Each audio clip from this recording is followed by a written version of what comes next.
আজিৰ দিনটো আচলতে মই যদি এগৰাকী জনপ্ৰতিনিধি হিচাপে কওঁ, কাৰণ মোৰ জন্মই জালুকবাৰীতে, গতিকে আজি সৰুৰ পৰা আমি জন্মৰ পৰাই এই এয়াৰপৰ্টটো দেখি আছোঁ।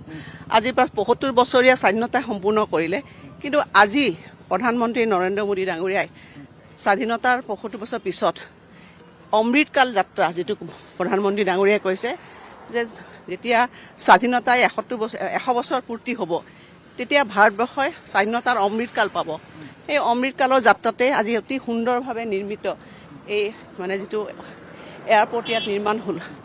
মই ইয়াৰে এগৰাকী জীয়ৰী হিচাপেও সঁচাকৈ এজন জনপ্ৰতিনিধি হিচাপে অতি আনন্দিত হৈছোঁ। অতি সুন্দৰ। ১১ বছৰত বাইদেউ ২৯ বাৰৰ বাবে প্ৰধানমন্ত্ৰীৰ আগমন, গতিকে অসমৰ ইতিহাসত এয়া এটা বিৰল ঘটনা। ভাবিব নোৱাৰা কথা যে তেখেতে ১৫,০০০তকৈ অধিক কোটি টকাৰ এটা বাজেট বা ৪,০০০ কোটি টকাৰে এইটো প্ৰথম পৰ্যায়ত তামিল টুটু ইয়াত নিৰ্মাণ কৰিছে। পিছৰ পৰ্যায়ত এৰ'চিটিকে আদি কৰি বিভিন্ন ধৰণে গোটেই এটা সম্পূৰ্ণ যেতিয়া পূৰ্ণাংগ প্ৰজেক্ট হ'ব, তেতিয়া মই ভাবোঁ যে উত্তৰ পূৰ্বাঞ্চলে যিটো আমি গোটেই আমাৰ এইখন দুৱাৰ স্বৰূপ বুলি কওঁ, মুখপত্তা বুলি কওঁ, গতিকে অসমে এটা পূৰ্ণতা পাব। আৰু পৰ্যটনৰ ক্ষেত্ৰতে নহওক, বিভিন্ন ধৰণে আজি উদ্যোগ বাণিজ্য যেতিয়া কৰিব লাগে, তেতিয়া যোগাযোগ ব্যৱস্থাটো বৰ ডাঙৰ কথা। গতিকে এই যিটো ইয়াৰ জৰিয়তে প্ৰায় বছৰি ১.৫ কোটি মানুহ ইয়ালৈ আহিব পাৰিব আৰু সুবিধা কথা আছে, বহুখিনি ফ্লাইট ইয়াত চলিব।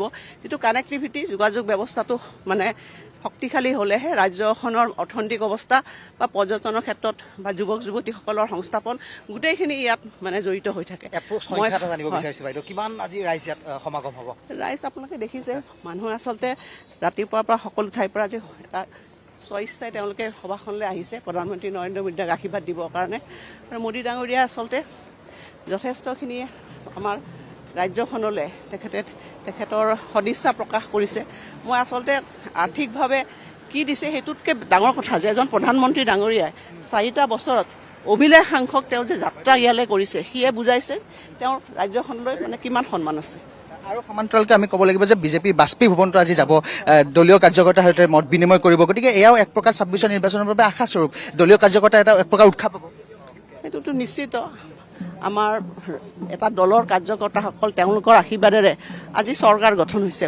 সেইকাৰণে ডেফিনেটলি প্ৰধানমন্ত্ৰী ডাঙৰীয়া যেতিয়া দলীয় কাৰ্যকৰ্তাসকলৰ আমাৰ ভৱনটোত আহিব, তেতিয়া কাৰ্যকৰ্তাসকলে নিশ্চিতভাৱে তেওঁলোক উৎসাহিত হৈছে। নিশ্চিতভাৱে এয়া আছিল মন্ত্ৰী অজন্তা দেউক। এনেধৰণে আচলতে তেখেতে প্ৰধানমন্ত্ৰীগৰাকীক আদৰিবলৈ বিমানবন্দৰত আহি উপস্থিত দেখিবলৈ পোৱা গৈছে। আৰু এনেধৰণে প্ৰধানমন্ত্ৰীগৰাকী আগমনৰ লগে লগে যথেষ্ট উৎসাহ দেখিবলৈ পোৱা গৈছে। আৰু মন্ত্ৰী বিধায়কসকল আদৰিবৰ বাবে এই মুহূৰ্তত বৰঝাৰ বিমানবন্দৰত আহি উপস্থিত হোৱা দেখিবলৈ পোৱা গৈছে।